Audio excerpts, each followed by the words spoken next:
নমস্কার বন্ধুরা, blogs with রূপা চ্যানেলে আপনাদের সবাইকে স্বাগত। এইভাবে নিরামিষ ব্রকলি রান্না করলে খেতে কিন্তু খুবই দুর্দান্ত স্বাদের হয়। এই নিরামিষ পেঁয়াজ রসুন ছাড়া নিরামিষ ব্রকলি রান্না করলে এইভাবে বাড়ির সবাই যেমন খেতেও পছন্দ করবে, তেমনি এর পুষ্টিগুণও বজায় থাকবে। এই ব্রকলি রান্না নিরামিষ খুবই কিন্তু দুর্দান্ত স্বাদের হয়। তো আমি আজকে কিভাবে বানিয়েছি সেটাই তোমাদেরকে আজ শেয়ার করছি। তো চলো, এইভাবে ব্রকলি রান্না করলে সবাই কিন্তু খুবই পছন্দ করবে। আমি প্রথমেই এখানে নিয়েছি একটা মাঝারি সাইজের ব্রকলি আর নিয়েছি দুটো আলু। ব্রকলি আর আলুটা আমি ভালো করে সুন্দর করে কেটে ধুয়ে পরিষ্কার করে নিচ্ছি। আমি এই যে ব্রকলিটা দেখেছেন এই সাইজের মতো করে এইভাবে কেটে নিয়েছি, আর আলুটা ডুমো ডুমো করে কেটেছি। আর নিয়েছি এখানে টমেটো, ক্যাপসিকাম কুচি, আর নিয়েছি কড়াইশুঁটি বা মটরশুঁটি। আর এদিকে আমি একটা পাত্রের মধ্যে জল ফুটোতে দিয়েছি, আর একটু সামান্য লবণ দিলাম। লবণ দিয়ে আলুগুলো প্রথমে আমি 2-3 মিনিট বয়েল করে নিয়ে তার মধ্যে এবারে আমি ব্রকলিগুলো দিয়ে 2-4 মিনিট বয়েল করে নেব। বেশিক্ষণ বয়েল করব না, কারণ ব্রকলি যে গুণাগুণ আছে সবই বেশি এর ফুটানো বয়েল করা যাবে না, সব গুণাগুণগুলো তাহলে এর মধ্যে চলে যাবে। তাই আমি অল্প হালকা করে একটু বয়েল করে নিয়ে তুলে নিচ্ছি। এবারে গ্যাসেতে কড়াই বসিয়ে তেল গরম করে আমি তেলের মধ্যে ব্রকলি আর আলুটা হালকা করে একটু ফ্রাই করে নেব।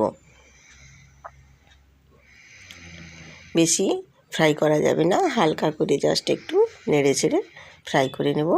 ব্রকলিগুলো আমার নরম হয়ে গেছে, আমি এবারে তুলে নেব।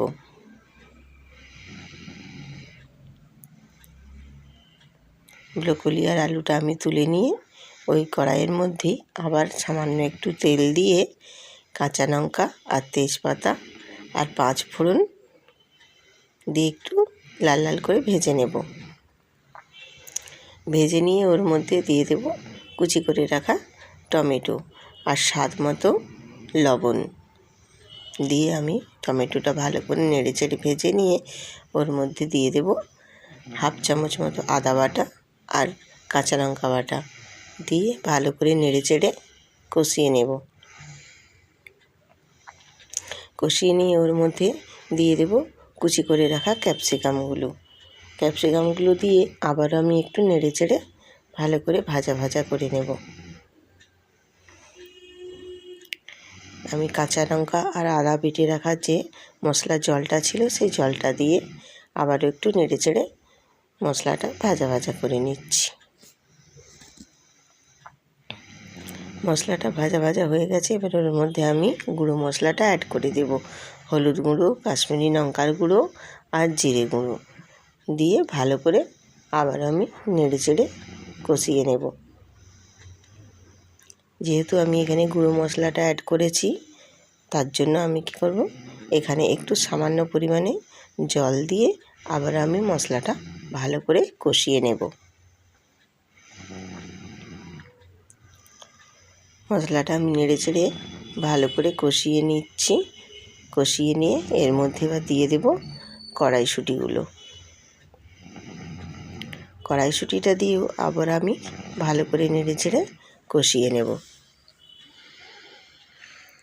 কড়াইশুঁটিটা দিয়ে আমি নেড়ে চেড়ে কষিয়ে নিয়ে এবার আমি গ্রেভির জন্য সামান্য একটু জল দিয়ে দেব। সামান্য একটু জল দিয়ে ভালো করে নেড়ে চেড়ে আমার গ্রেভির ঝোলটা ফুটে উঠেছে। এই পর্যায়ে আমি এবারে দিয়ে দেব ব্রকলি আর আলু ভেজে রাখা। আলু আর ব্রকলিটা দিয়ে আমি ভালো করে একটু নেড়ে চেড়ে নিয়ে সব উপকরণগুলো ওই গ্রেভির সাথে ভালো করে নেড়ে চেড়ে নিয়ে আমি কিছুক্ষণের জন্য একটু ঢাকনা দিয়ে ঢেকে দেব। কিছুক্ষণ পরে আবার ফিরে এসেছি। ঢাকনা খুলে আমি সামান্য পরিমাণ একটু এখানে চিনি অ্যাড করেছি, কারণ চিনিটা দিলে স্বাদের সম্পূর্ণ সব কিছুটাই বজায় থাকে।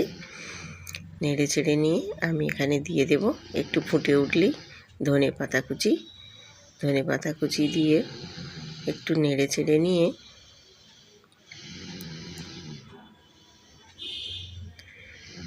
ফুটিয়ে নিচ্ছি। দেখুন আমার আলুগুলোও সিদ্ধ হয়ে গেছে এবং প্রায় আমার তরকারিটা শেষ পর্যায়ে। এবার আমি একটু গাওয়া ঘি আর শাহি গরম মশলা দিয়ে গ্যাসটা অফ করে কিছুক্ষণের জন্য 2 মিনিটের মতো আমি এখানে ঢাকনা দিয়ে ঢেকে দেব, যাতে করে ফ্লেভার এবং টেস্ট দুটোই বজায় থাকে।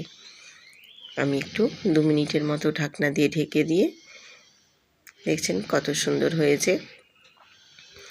আমি এবারে সার্ভ করে দিচ্ছি।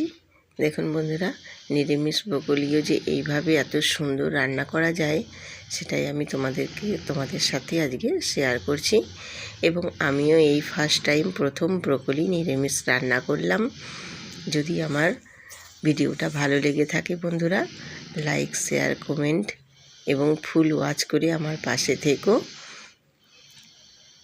আবারও আসবো আরেকটা নতুন রেসিপি নিয়ে তোমাদের সাথে।